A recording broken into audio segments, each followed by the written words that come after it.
Hey YouTubers, so this looks to be a Zotac RTX 3090, and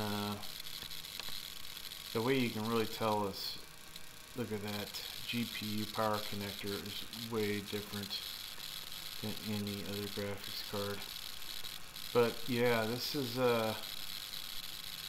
interesting. 3 fans, RGB.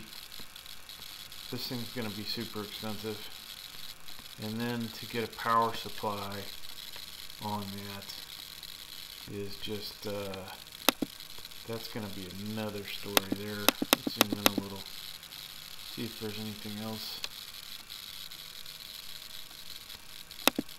Doesn't look like there's anything else that really sets it apart, except for this housing is way different than most graphics cards.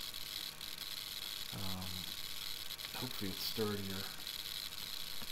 It would appear that it's probably 3 display port and 1 HDMI up here.